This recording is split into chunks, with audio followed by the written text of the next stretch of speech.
Welcome to this live Facebook video chat on the third budget presented by Finance Minister Arun Jaitly for 2016-17.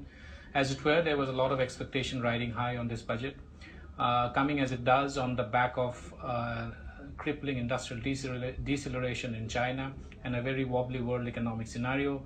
There was a lot of expectations that the Finance Minister is going to do a tough balancing act.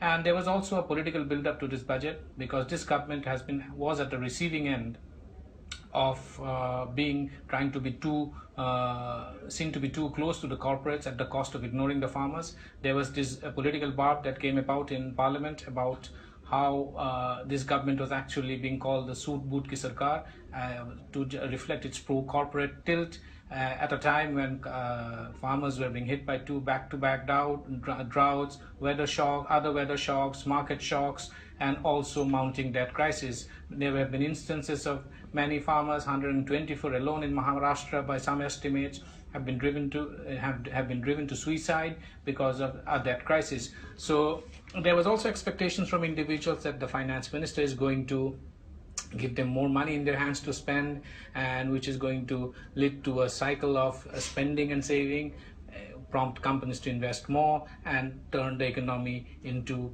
a more sustainable growth, into a more sustainable growth trajectory. Given this background and the conditions that the world economy found itself in, this budget was quite significant. We have with us Samir Gogia from Deloitte Consulting to India to run us through the details and the nitty-gritty of the budget, and also on what's in store for you as an individual, what was the government's broad philosophy behind presenting this budget, the macroeconomic objectives, as well as the political constraints. Welcome, Samir. The first question that we have is from Abhinav Sethi. Do you think the budget is justified? Samir, what's your take on this? See, justify is a very generic word. What I would suggest is that they have targeted certain sector. I think the agriculture being the main focus. And as far as these specific sectors are concerned, it has justified them. But if we talk about normal industry, yes, the industry's expectation, it has actually not met the industry expectation. Kailash Gupta has a question. What's for information technology in this budget? Well, information technology, if I may answer that question, is something that has grown in India regardless of the government. The rise of the software services icons like Infosys and Wipro and TCS had got nothing to do with government handouts or government assistance. So there has been nothing specific about the information technology industry, and not that the government could have done much in any case. If the finance minister has left out the information technology for specific mention, it doesn't actually lead to any loss of generality, because information technology is largely a private sector driven industry which depends on overseas exports, and their fortunes are a function of what's happening in the US and Europe. Ramandeep Gill asks, I just want to add on the IT part. But the finance minister actually added one important thing. What they said is a patent, if it's developed in India and used outside India, so it's actually targeting the information technology, and that's taxable at 10% irrespective to 30% otherwise. So it's encouraging the indigenous industry which are into IT. Correct. So that's another positive step. Very true. Ramandeep Singh asks, what's for students in this budget? Samir, would you like to take that question? Yeah, I think they have spent allocated 1,000 crore rupees for a specialized university which will be set up. They're having a world-class setup for private as well as public university. So they have specifically earmarked funds for skill development and education sector in this budget. So they have already kept this in mind. Shashank Sena has asked a very interesting question. He asks, I think the budget was leaning towards the rural and agricultural sector. Do you think this kind of budget will help them?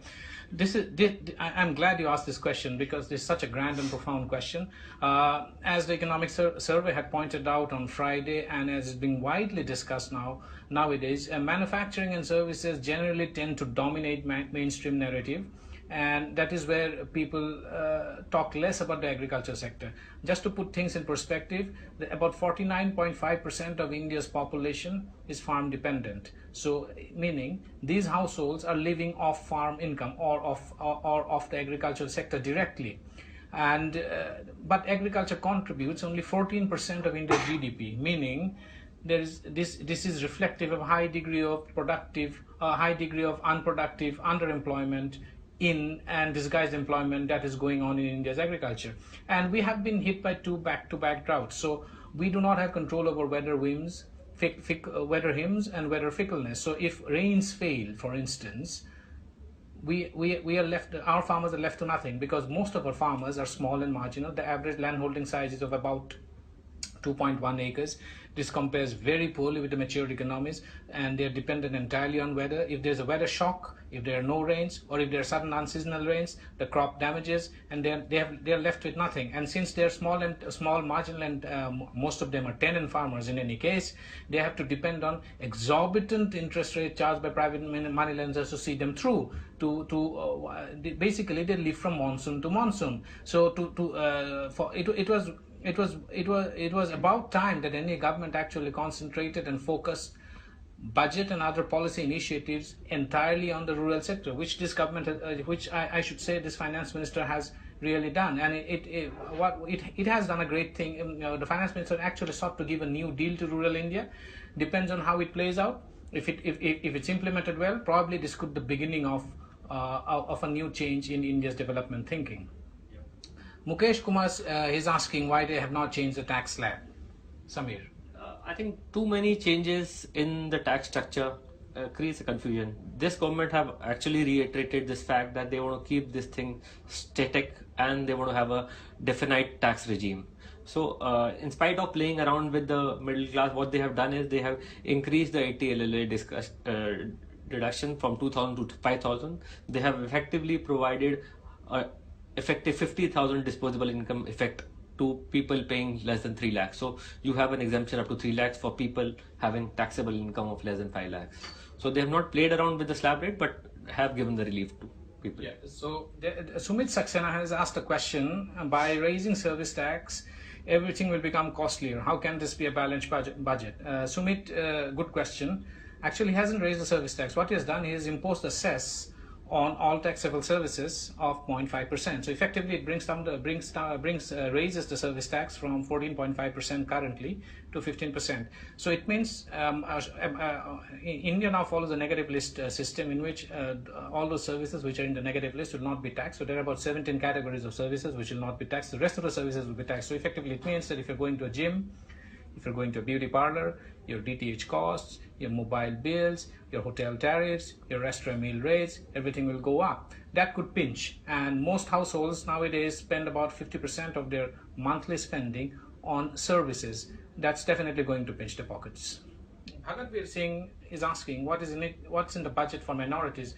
I couldn't spot specific programs for minorities, but definitely, especially for religious minorities, but definitely there was something for Dalits and SC/STs. And coming as it does, this budget came on the backdrop of a Jat quota agitation war, and there's a running political narrative that is being discussed both inside and outside Parliament, triggered by the unfortunate death of a student in Hyderabad, of a Dalit student in Hyderabad. The finance minister's plans about promoting Dalit entrepreneurship and SC/ST entrepreneurship probably is an oblique way of the government to send the message that they do care for the marginalized communities. But so far as religious minorities are concerned, I do not think there is any specific new scheme that has been announced. Anubrat Singh has asked, when can a middle class person expect Achhe Din? Samir. See, I think in more political effect, I can talk about that middle class aspect. Achhe Din, this has been a budget for specifically for rural or a backward economy. So Achhe Din, yes, the service tax going up, everything becoming costly. I can think that Achhe Din need to be deferred. Vikram Khosla, good question. How about defense budget compared to last year? This is for the Vikram. This is for the first time in many years, probably, where the defense budget has not been mentioned in the speech. But if you go through the papers of the budget, and if you go to the details of the defense budget, you will see that the defense budget has gone up by about 90,000 crore to about 3.5 lakh crore. A substantial part of the additional defense expenditure will come from pensions. The pension bill for this year for defense has gone up to 83,000 crore from about 60,000 crore last year.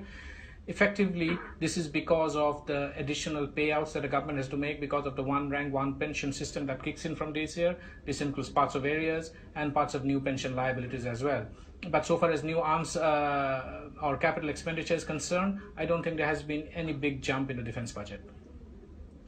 Ankur Sharma is asking, why is there nothing for Namami Gange, like policy, nothing declared for defense? And again, for defense, I said it may not have been included in the speech, but the defense budget is about 3.5 lakh crore. Part of it is because of high pension bill. Namami Gange again finds mentioned in the budget papers, but for some reason the finance minister has left out mentioning in the speech, although it is a flagship scheme. Jivan Tunga is asking why IT exemption not increased, why Arun Jaitly hates salaried class. That's a very strong word. People and support only rich corporates and cronies. Why is there no action against bank defaulters? Samir, would you like to take that question? See, as far as his hatred is concerned, it's actually not only for salaries. I think this has been a more budget specifically toward the lower class. But if I talk about defaulters, bank defaulters, they are notified that there will be changes in the RBI Act, which will have some policy decision working toward it. And they have also worked out how to reduce the litigation. That's one of the key areas where the more of the money has been stuck up. So he's working towards it, and there are more of policy decisions which they have already incorporated in the budget. That's right. Just to add to bank defaulters, he has announced 25,000 crore as additional capital infusion by the government in public sector banks. As we all know, public sector banks have been saddled by rising bad loans, and because the list of defaulters are rising. And once the RBI Act is amended and we'll have a new monetary policy, we'll have a more, and the RBI Act is amended and the new laws are in place, probably we'll see more action against bank defaulters. Rajat Agarwal is asking, any tax relation for corporate sectors and service? For corporate sectors and services, there are no specific tax relaxation, but if we talk about specific to manufacturing, there are being certain EPFO contribution which are exempt. If we talk about they have specific on the sunset, they have deferred the POEM, the place of effective management. So they've tried to work on this, but specific to, and the most important thing, they have given a one-time dispute resolution solution which have actually more relief to big corporate taxpayers than anything else. So they're more been on sector specific. One question is, can markets be bullish on the back of this budget? Markets react in a very fickle manner. What markets probably were expecting was that the government will announce measures which will probably more clarity on the retrospective taxation, which seems to be an irritant that doesn't seem to disappear. It's not willing to disappear from India's taxation discourse. Only recently there was a fresh tax notice sent by the tax department to Vodafone to pay up its outstanding tax dues or face seizure of assets. So that had spread fresh anxiety. The finance minister did say that a new high-level committee has been formed to look into the retrospective taxation issue, headed by the revenue secretary. There was a bit of clarity on that, but not to the extent that the markets would have expected. On the back of it, the dividend distribution tax in reintroduction to a dividend distribution tax at the hands of the recipient and a rise in the securities transaction tax for options have dampened spirits. Shrishti Sinha is asking why cars are getting more expensive. So there have been increase in the duty as far as SUV cars are concerned. So it's not generally, and so generally SUV cars that's getting more expensive. So it's more of on a higher target, higher value cars. They are getting expensive. Okay. Rishabh Anand is asking, can India adhere to the fiscal consolidation roadmap without compromising heavily on public spending? This is a very important question that you are asking, Rishabh, because the finance minister has set a target of 3.5% of GDP as the fiscal deficit for 16-17, and that is on the back of high payouts because of OROP for defense personnel, and also because of also despite the 7 pay commission payouts. The details of there are hiding somewhere in the budget papers. And on the back of this extra off-budget spending, if you can still manage to get manage to stick to 3.5% of GDP fiscal deficit target, that should be commendable. A lot will depend on how he manages to earn the extra revenues. He has set a certain target to earn extra tax revenues, a certain growth in non-tax revenues. There is a disinvestment target of 56,000 crore compared to this year, which the government probably has not even raised up anything close to 20,000, raised less than 20,000 crore. That should be said, it's an ambitious target. But if he still manages to get it close to 3.5% of GDP, the fiscal deficit to close to 3.5% of GDP, that should be commendable. Shashank Sinha is asking, can this budget assure the government's action to deal with stalled projects? I think they have also, the budget speech also mentioned about reviving this domestic airport revival and other projects which are stalled. So he has allocated, but need to see the integrities, what all funds have been allocated for all these stalled projects. How much FDI can we expect from the budget? Budget is, Rajat Agarwal is asking that question. And Rajat, just to clarify, budget, there are 3 big announcements in the budget. So far as FDI is concerned, he has eased norms for insurance and pensions, FDI norms, and he has also allowed 100% FDI in food retail. And that is coming from the BJP government. This is this is a big step forward, because the BJP traditionally and conventionally has been opposed to any kind of FDI in multi-brand retail. Now, to say that that the government has allowed FDI in multi-brand retail would mean that this government is actually willing to take a relook at its previously stated position, and which is good for reforms, because it sends out a signal that the government has a drive to push reforms, even if it comes at the wake of strong political opposition from within their party ranks. I think I just want to add on. I think they've also said 100% FDI for marketing agro product produced in India. So actually, they are also encouraging Make in India procedure through these ventures. Akshata Jagtap is asking, how is service tax rate justified? So maybe if we talk about justification, yes, service tax hike was not warranted by the industry as such, because we have to move toward GST, and the GST is going to be 17 to 18%. But definitely we need to have that mental setup where the service tax will, or the GST rate will increase. But again, with GST coming into, there has to be a credit mechanism, and until and unless we are clear on GST, the increase in service tax was actually not expected by the industry. But as far as 0.5% increase is concerned, the finance minister has balanced it through giving it as a creditable credit. So Dean Mohammed is asking, I saw some changes regarding HRA in this budget. How would that impact salaried people? Samir, what are the details of this? See, the HRA, what was happening is that there were people who were living on rented houses and they were not getting any HRA. So they have increased the HRA limit to 60,000 rupees. So this might have people who are from outstation or who are living on rented houses and not getting any HRA will get benefit from this. Amaya Gulab is asking, could you please explain taxability on PF withdrawal? 20% of withdrawal is tax. What if I withdraw in chunks per year? How will the taxation work? See, they have worked out on a PF. They were working on, if you have a 5-year block-in, then the entire was exempt. And if you do it before 5 years, the 100% was taxable. Now they have worked out on an option that whenever there is a withdrawal, 40% of that will be taxable. So they have worked out on exemption up to 40%. So they have phased out. This is particularly for the pension scheme like NPS to promote that. So they have said that a withdrawal from NPS will be 40% exempt. Yeah. So they work toward EEE rather than EET. That's right. Ganesh Jain is asking, is increasing excise on tobacco products the only resort for Mr. Jaitly since his investments are not going to expected? This is a sin good, so the so-called quote-unquote sin good, tobacco and like alcohol. And there has been very few budgets in India, probably not a single budget in independent India where tobaccos have not been taxed highly. The tax rates on tobacco hasn't gone up every successive budget, and the same seems to have worked out this year.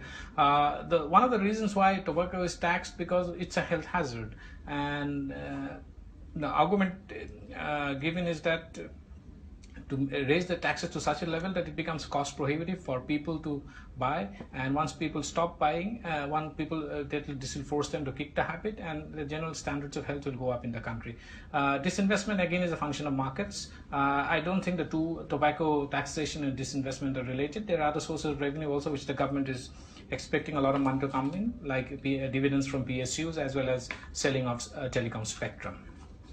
Anurag Dubey is asking, any sector that you think was important but the budget ignored it? Samit, do you think that the finance minister left out any sectors? See, specifically speaking, I cannot recall any specific sector. He tried to cover, but definitely on the defense, I have not actually seen more of this. But IT, there have been not major, but will be through these universities. I think the next 2 budgets, 3 budgets will have certainly for this IT sector. I think you want to add specific. There are certain sectors which the government probably could have done a little bit more. Say, for instance, like on startups. And there's a question. I'll just add, partly answer that question as well. Saleh Fernandez asked, "What about startups?"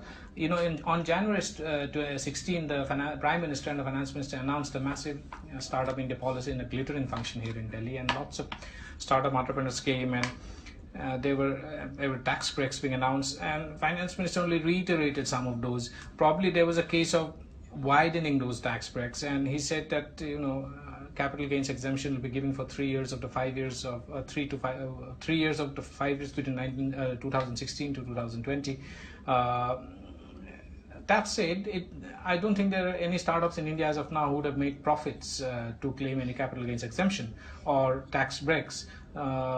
So that left a little, the finance minister probably could have done a little bit more for startups, or could have sent out a signal, yes, that this government is actually trying to push entrepreneurship and through incentives. I just want to add on, I think on 1st April 2016, any new company incorporated, he has given a subsidized tax rate of corporate tax rate of 25%. So that's another. Yeah. Ruplal Verma is asking, what about central sales tax? Is there any change? CST will not change. CST eventually will disappear once the GST comes into force. So on CST there has been no change. We are just waiting for a political consensus to emerge for the goods and services tax to be rolled out finally. What is the process of budget approval? Well, now once the budget has been tabled in the Parliament, there will be a discussion. It is a 2-stage process. There will be a discussion on the budget. Then the Finance Minister will reply to the budget. Before the Parliament goes into recess, sometime in the 3rd week of March, the government will approve, the Parliament will approve the appropriation bill, which will enable the government to release funds for the month of April and May. During the later part, when the Parliament reconvenes after sometime around the 2nd or 3rd week of April and goes on till May, the finance bill will be taken up for discussion, the finance bill will be passed, and the tax proposals will be ratified. If there are certain changes that the finance minister wishes to bring about in the finance bill, those will be brought about during that time. So the finance will be passed sometime in May, and the budget and the proposals come into effect. The income tax proposals come into effect sometime from April retrospectively, but once the finance bill is passed, many indirect tax proposals come into effect immediately from midnight tonight. Jay Handa is asking, no GST this year, or still there is some chance? What's your view? See, I think again it has been more of a political move. For GST, there has to be a constitutional amendment, then only the GST can be rolled over. So until and unless we have a consensus in Rajya Sabha, I don't think GST has a clear roadmap. Shouldn't have the indirect taxes lowered. It's a great burden on common man. To the contrary, actually, the finance minister probably was thinking of raising indirect taxes, and once the GST comes into force, I think the excise duty rates will go up. Indirect tax actually is not indirect tax rates have any kind of reforms in India's indirect tax will have to wait until the formal rollout of the GST. Until then it will remain layered in multiple taxes and rates and laws. Dean Mohammed is again asking a question. Narega gets higher allocation budget ever. Too big an investment, the monument of failure, isn't it? I don't think it's a monument of failure. It's the world's largest job guarantee scheme of this scale and size. Its implementation requires a little bit of more overhaul. It probably needs a redesign so that people can create, so that with that money you are creating assets, and infrastructure which can have strong multiplier effects across the economy, like creating jobs. Right now, what has been happening for over a long period of time is that with that money, you are creating you have been using up that money for doing work which didn't lead to creation of lasting assets. A redesign is required, but definitely it's not a monument of failure. That's my view. Kamlesh Patel is asking, why is this budget spending more on agriculture? So I think you have already answered this. This was one of the priorities for the government, and considering that we already have 2 monsoon failures and they were more dependent, I think they were looking forward for government to give some certain benefits. So that's the reason it's more tilted toward the agriculture sector as well. And just to add on, I think the reason why India has survived all these recessions is that India has certain dependence on agriculture. The moment if our agriculture get into pace, I don't think the recession can actually haunt our country. Shubhendu Kundu asks, how does more investment in Pradhan Mantri Gram Sadak Yojana help economy? That's an obvious correlation. Pradhan Mantri Gram Sadak Yojana is about building roads in villages. The better roads in villages provide better connectivity to the highways, and a good road is the first point of contact with the nearest town, and this leads to opportunities and help people fulfill their aspirations. Shivnandan Singh is asking how HR and APF will impact the salary of employees who have been hired by the companies but they're yet to join the company. Will there be an increase in the salary? See, definitely, if HRA, if living in a rented house and you're getting an HRA or not getting an HRA, there is a deduction available which has increased from 24,000 to 60,000. So you will have more disposable income in your hand. Santosh Pradhan is asking why PF withdrawal is highly taxed. See, right now we were looking into an exempted taxable scenario, but more and more it is moving towards an EET, which is again an exemption. If you can see, there has been a 40% move this year. You might expect more to follow in future. So it's more of we are moving towards an EE exemption at the time of retirement as well. This is the last question we're taking. Ruplal Verma is asking, what is the scheme of disclosing black money? Well, the finance minister has yet again come out with another window for people who want to disclose, want to declare the undisclosed assets by paying taxes or face prosecution under a new law. So there's time until September 30 for people to disclose their assets which they haven't declared yet, and pay a tax of 45%, 30% income tax rate, and a surcharge of 7.5%, another cess of 7.5%. So 45, if you have, say, for instance, 100,000 rupees which you have not disclosed, you can disclose that, bring it to the legitimate financial system and pay a tax of 45,000 on that. If you don't do that, you face the risk of prosecution. This shows that the government is actually serious on clamping down on black money, which had over the last couple of years had become a hot political issue, especially for this government, which had promised to bring in a lot of black money into the system. Thank you so much, and thank you for joining us. Thank you very much. Thanks.